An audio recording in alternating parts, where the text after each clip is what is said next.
Yeah, it's why we love that sport. It's why we love football and that game, because it brings some emotions that even in a movie you cannot find, I think. So what did we learn about Argentina today? Well, we certainly learned that I don't think it's as comfortable as it looked for them at the beginning of the tournament. I think, as Craig says, they look like they have fatigue in them if you can push them all the way. I think if they don't win the ball in the first 5 seconds, then and you can get control, they can be got at. They can be got at. And they performed excellently today, Cape Verde. So, you know, I think it's going to take more for them to get beaten. But definitely they've got vulnerabilities. I think, to be fair, and I don't know if you're going to think like me, but Hopefully not. Hopefully not, yeah. Any team would have played Cape Verde tonight would have struggled. Maybe not France, because France are playing differently right now than the other teams. I don't see England not struggling against Cape Verde today, or Norway, or Portugal. Maybe not Spain, because they increasing their game. But again, I think it would have been very difficult for any teams. And Argentina. So you're giving them a pass?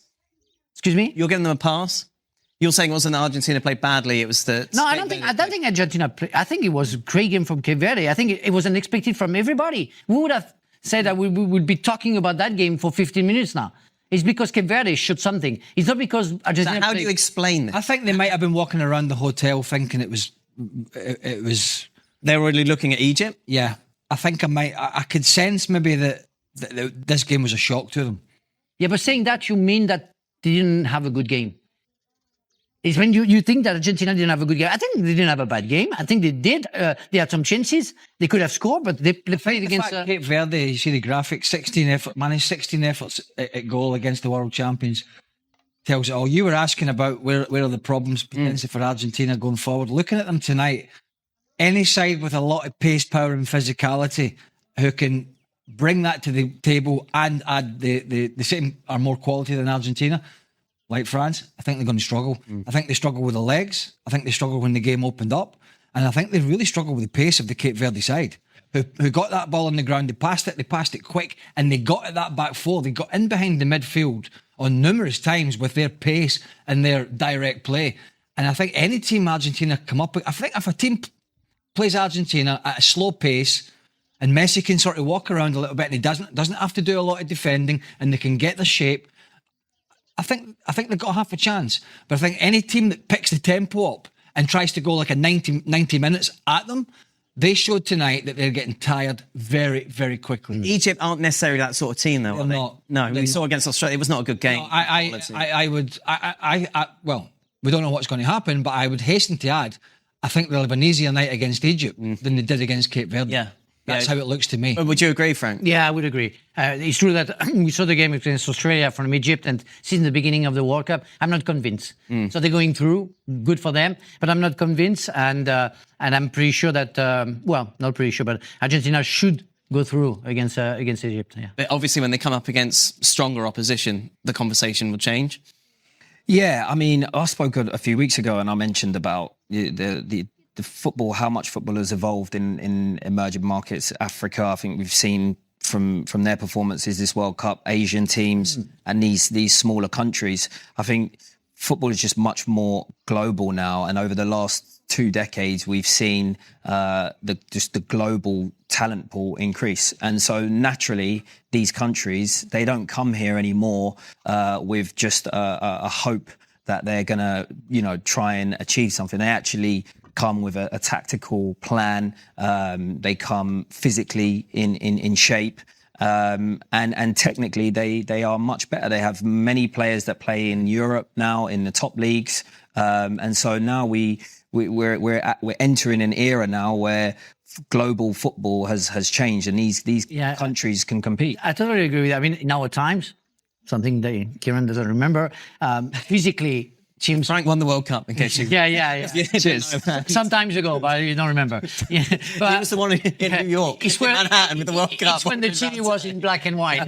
But I think some teams who came to, or national teams who came to for the World Cup, and our time physically, after a while, they were going down. Now, and we talk about clubs and for example, championship in England, for example, they're physically ready. Right. They're already physically ready, so they can fight against any team. They're not going to drop after an hour, even against the biggest team in Europe. So it goes for the national team where they're already prepared. And as you said, on top of that, they have a tactic. They know technically how to work. So it's not going to be easy for anybody. It's very interesting for that. What will Egypt have learnt from today that they can bring to the table? Nothing from their performance against Australia. Yeah. Who are extremely limited. Workmanlike, but limited. I mean, I can't tell you. Their ceiling is very low. It's just a defensive block, organised, some big centre-half set pieces, which was crazy because they had a set piece after 2 minutes and they tried to play it short. They got three centre-backs at 6'5". Yeah. And Egypt have been unimpressive. Salah's been unimpressive, but that's a continuation of his season at Liverpool. I suppose now you could sort of paint it as Messi against Salah, but one of them's not really playing that well. And you'd have to think that Argentina, who almost had a bad night at the office tonight, they would have to have another really bad night, I think, to lose to Egypt. Yeah. Or Egypt would have to... It'll be a very different match. The same energy levels won't be there that we saw today. No, of course not. That was absolutely different. And I really think that Egypt learned nothing about the Argentinian game. They learned about their own game and the fact that they couldn't beat efficiently an Aussie team. And do you know why? I think the mentality is, from some of these nations, is that I think Egypt will be fearful. I mean, they'll know there's a quarter-final at stake, but they'll be fearful about what Argentina might do to them. Right. And I think that's why they'll play... And we didn't see that, obviously, today. And that's completely the opposite from tonight's performance from Cape Verde, is they had no fear. And I suppose they had less to lose than what Egypt may have, because the expectations are slightly higher for Egypt. But I think from a player perspective, you'll see a very coy, cagey performance from them. Looking to hit Argentina on the counter. They will not do what Cape Verde did today, which was go toe-to-toe for the most part with the world champions.